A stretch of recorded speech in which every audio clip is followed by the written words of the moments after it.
Fanning Island. A coral atoll belonging to the group of islands in the tropical West Pacific region.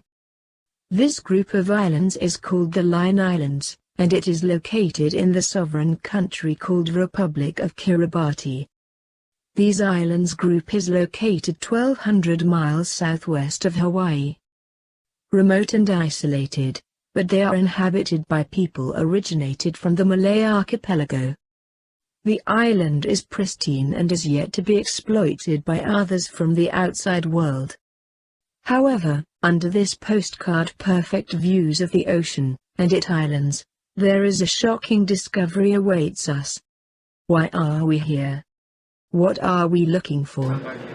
Ocean Quest Global and Sea Shepherd Dive is taking part in an expedition on board the research vessel belonging to Sea Shepherd Conservation Society, the RV Martin Sheen.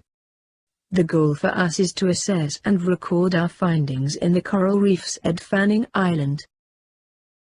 Ocean Quest Global is represented by its founder, Anwar Abdullah. His exploration is assisted by the captain and crew of the Martin Sheen. Several sites is established for survey on shore as well as in the reefs. On shore, the crew members is introduced to basics of coral taxonomy. Here, the crew collected coral skeleton that still carries features for identification. The goal for this taxonomy is to find as many species of dead corals on the shore. Then, the underwater survey is conducted to find and identify the number of living species of corals adjacent to the shore sites. By comparison of the numbers of living species against the number found on shore. As there are no information from this reef prior to this expedition, this step of assessment is necessary to construct a baseline data for coral reef degradation in the Fanning Island.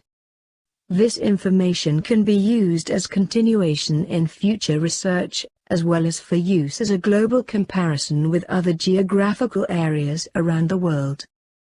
Through this assessments, we found that only 4 species of corals survived the devastation, from the 700 previously known species that inhabits the reefs in this part of the Pacific region. The surviving number of species is less than 0.3% of what it used to have. Although there is some signs of newly recruited corals, the entire reef looks barren and dead.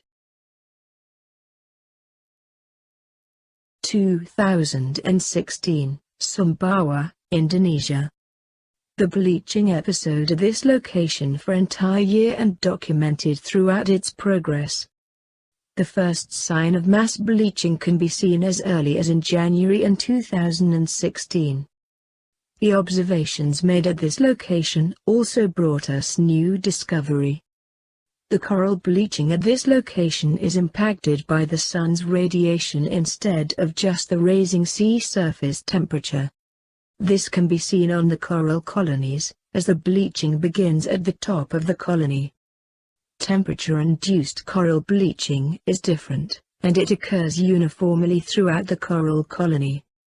This radiation-induced bleaching is named photobleaching. The impact of photobleaching is severe that the entire reef succumbs to the catastrophe. By December 2016, this once pristine reef called Labuanage is lost.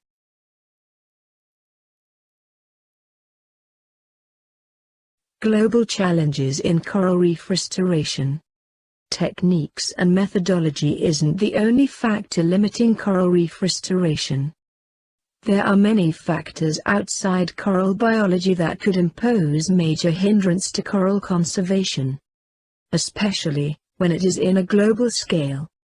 Demography, geography and climatic changes dictate many aspects of coral reef rehabilitation. Demographic challenges. Looking into demographic factors, many will think of the physical destructions by people such as boating, fishing and tourism. However, there are many indirect impacts influencing coral conservation that's far more than just the visual and physical. Some of the key hindrance to almost all coral conservation is governance. In fact, human stewardship of the coral reefs globally is greatly hindered by politics and poor governance. All other condescending aspects of human impact is actually secondary. Climatic challenges. Despite the awakening of awareness that seem alarming, climate change has mixed impact on coral reef globally. In Southeast Asia, most reefs impacted by El Niño recovers. In the Pacific, however, the recovery isn't as rapid as Southeast Asia.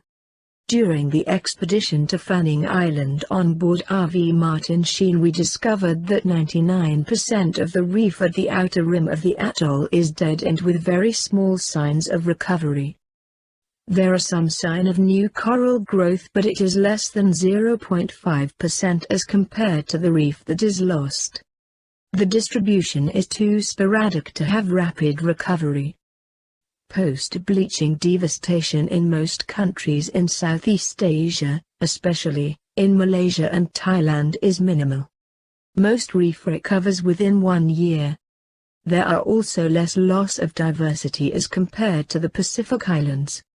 In Indonesia, some reefs are badly affected by the bleaching episode in 2016.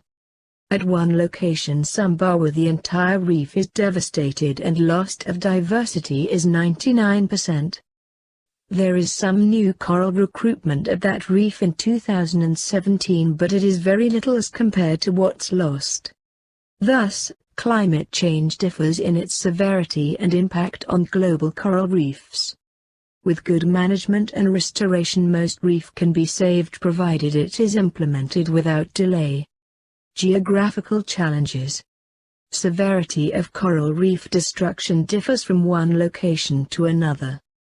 Every location is different in terms of cause of damage as well as how severe their conditions are. Impact versus recovery is also different in every location.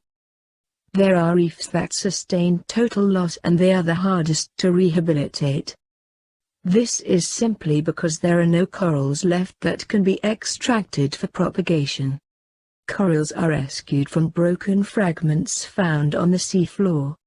This means that there are still living polyps that can be saved and propagated. But, at some islands in the Pacific has none.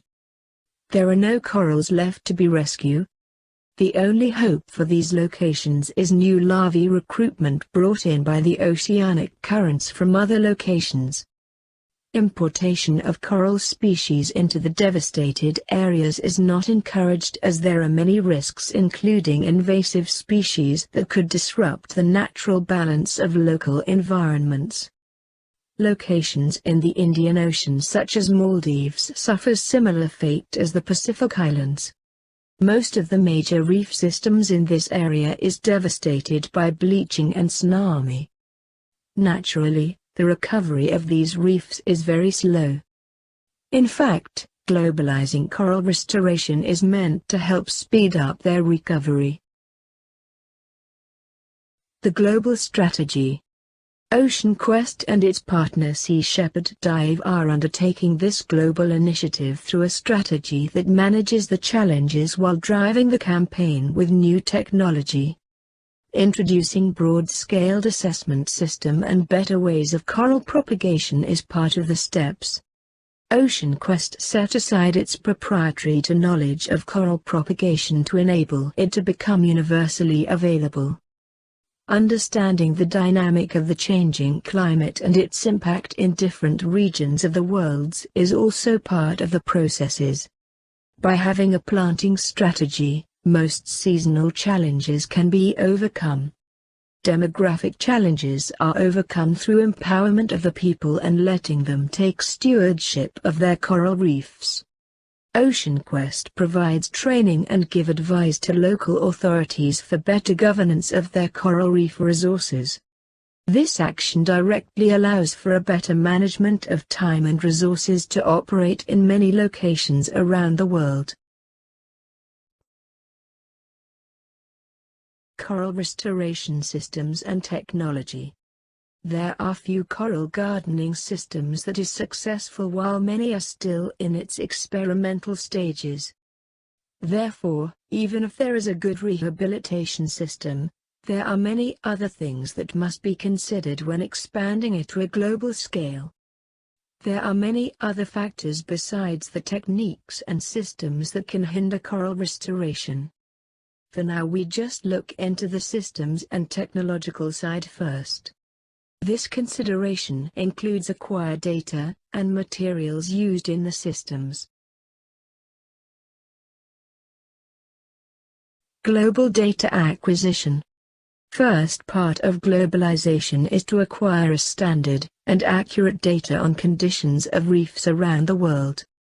Despite many work have been done on acquiring coral reef data, there are no reliable global information that can be used to support a specifically worldwide coral restoration.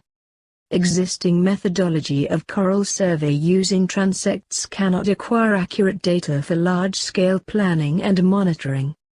This is simply because their survey methodology rely on human observations, which is highly prone to error, especially when many people are involved in collecting data. It is time that newer technology is brought into coral reef survey. OceanQuest are developing a survey design using a combination of Geographical Information System, GIS, 3D and 360 imaging technology. This technology allows for much broader mapping information system that can be used for global-scale coral reef restoration. This system uses diver propulsion vehicles, DPV, which allows for surveying large areas of coral reef on a single dive. It also incorporates a fully autonomous data collecting probe that acquires scientific information for purpose of analysis. On board these vehicles, there is a 360 underwater camera that acquired images and videos without errors like the ones acquired through human observations. A side-scan sonar built into the DPV provides seafloor contour map that is useful for planning large-scale coral transplantation. Although this development is yet to be made available worldwide, it is well on its way towards reaching its goals. This technological advancement is made possible through collaboration with equipment manufacturers that come together to help bring underwater sciences, particularly coral survey, to the same level of technology as space and other technologies. Besides the machines, there are development of data applications have to be developed and refined. Just like all other technological advancement, the system shall improve over time and eventually replace the existing way on how coral reef is surveyed.